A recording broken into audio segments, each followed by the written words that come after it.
Welcome to the Black Liberation Tech podcast, brought to you by Jordan Nuance LLC and hosted by Dr. Renee Jordan.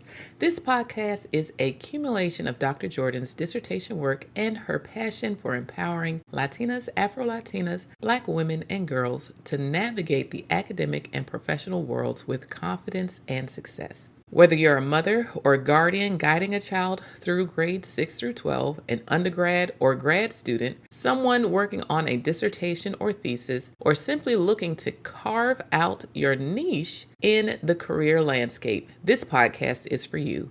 Each episode, Dr. Jordan shares her story, offers invaluable advice, and provides practical coaching to help you thrive in school, work, and beyond. Join our community on patreon.com/Black Liberation Tech and become a member for as low as $5 per month. As a member, you'll gain exclusive access to live recordings, impromptu academic and career coaching, and a network of like-minded individuals committed to mutual support and success. You're also welcome to follow Black Liberation Tech on YouTube, Instagram, Facebook, TikTok, and LinkedIn. Visit black-liberation.tech for even more information on Dr. Jordan's adventure in Inglés o Español. Tune in, get inspired, and let's embark on this journey together. Welcome to Black Liberation Tech, where your success story begins. Hello, everyone, and welcome back to another episode of the Black Liberation Tech podcast. I am your host, Dr. Renee Jordan, and today we're going to take a look at a blog post from November 2020, and it is entitled, Two Heads Are Better Than One. Two heads are better than one.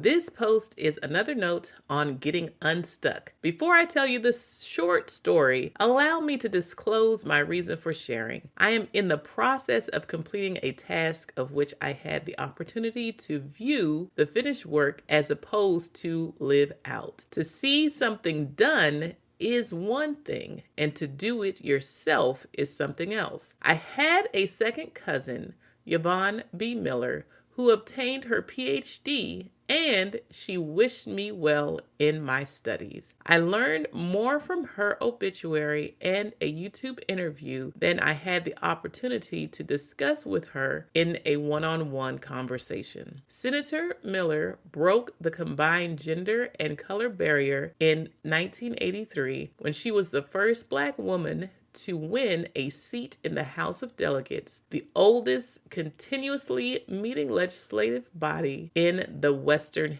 Hemisphere. Lewis, 2012, Washington Post. I also had 3 friends to go into PhD programs before I started, but I was not privy to all the intricacies of their experiences. One stopped because her advisor left Carnegie Mellon University and left the school vacant of her area of interest. Another left Morgan State University before finishing, but after some time off, she has returned to finish what she started. A third left a school in Florida after realizing it was not what she wanted after several years of doing the work. Although challenged by the vicissitudes of life, there are few that surpass the level of sheer joy she exudes in this season. The stories of Black women in PhD programs that I have come to know are far too numerous to share in this space. However, I challenge you to consider their abstracts to get a glimpse at their processes and procedures. See links below. So with all this in mind, I share stories and nuggets in this space so that I leave a trail behind from which others can glean. If no one else other than my nieces and nephews gain insight from this space, then that's just fine with me. They are my heirs. Now, on to the short story. Last night, I found myself stuck. Once again, I needed to select the method of data analysis and sources of data for one of my 2 research questions.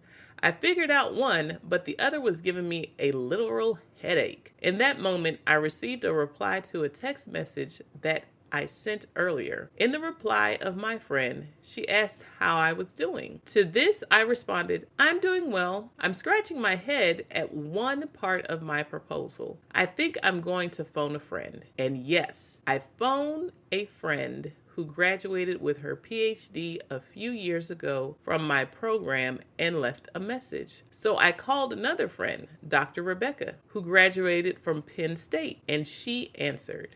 She allowed me to talk out the short version of my theoretical framework, selection of case study methodology, rationale for the use of a logic model as the analytical technique for my second question, and data sources for the first question. I told her that I was stuck and that it was because I had too many options to consider for artifacts. The resolution from our conversation employing multimodal analysis. Sometimes it takes talking things out with a friend to work things out in your mind. Two heads are better than one. Now, the links that I shared in that blog post include the dissertations and authors of Black women who I came to know along my PhD journey, one of which being Rebecca Bayak, PhD, Penn State. Her dissertation was entitled Exploring the African Songo Game and How Gameplay Enhances Multiple Literacies Among Adult Players in Cameroon and the United States.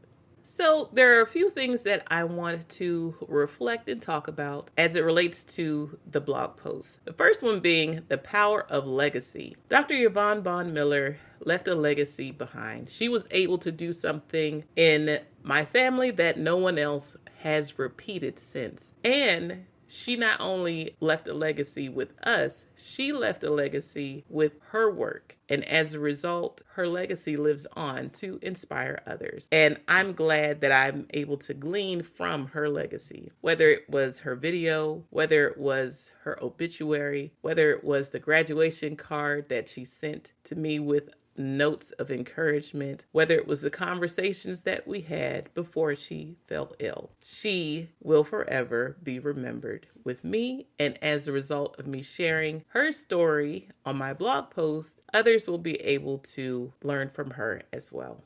Shared journeys from the other Black women who have trailblazed the way of obtaining a PhD. I learned that it can be done. And I also learned some of the things to be mindful of along the journey, whether it's the challenges of finding an advisor or having a program that fits your research interests, or things just not being the right time, but returning to it once time permits. Whatever the case may be, if you start a PhD journey, I want to encourage you to finish it. And if you find out along the way that it's not everything that you thought it would be, and perhaps another program or perhaps the PhD journey is not for you, it's okay to stop and find your own way. There's more than one way to demonstrate your expertise than obtaining a PhD, and that's okay too. It's important to collaborate and obtain community support. Reaching out to a friend for advice is something that I do not take lightly. People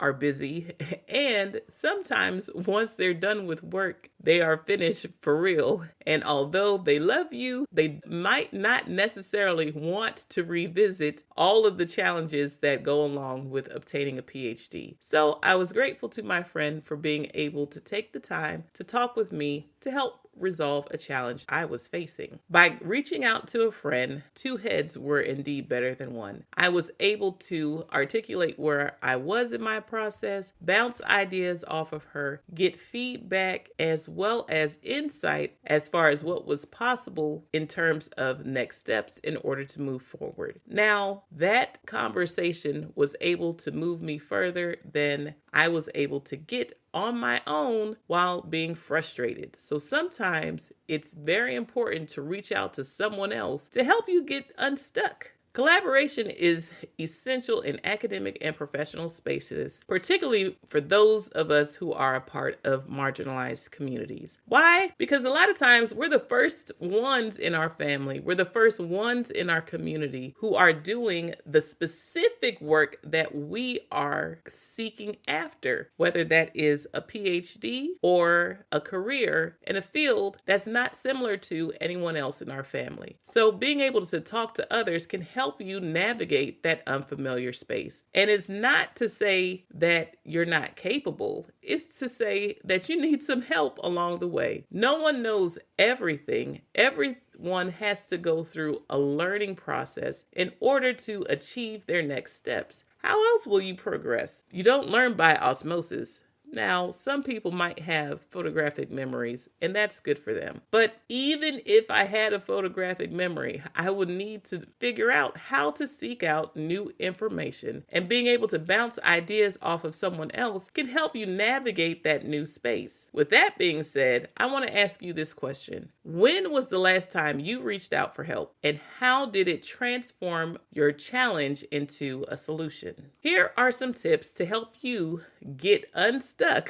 Number 1, phone a friend. Identify someone you trust who can provide insight or a listening ear. Number 2, talk it out. Sometimes explaining your thought processes aloud reveals solutions. Number 3, build a community. Foster relationships with others in your field who understand your journey. Number 4, document your process. Share your stories and solutions to create a trail for others, just as others have for you. Now, I want to encourage you to reflect on who you can lean on when you need support and to be that person for someone else. Pay it forward. That's a part of the BlackLiberation.Tech podcast, website, Patreon, social media channels. These are all opportunities for me to share my story and the stories of those that I came across along my journey so that I can help someone else think about how they can make it through their next steps. Once again, thank you for listening to another episode of the BlackLiberation.Tech podcast. Please be sure to like, subscribe, and share, rate, and review the podcast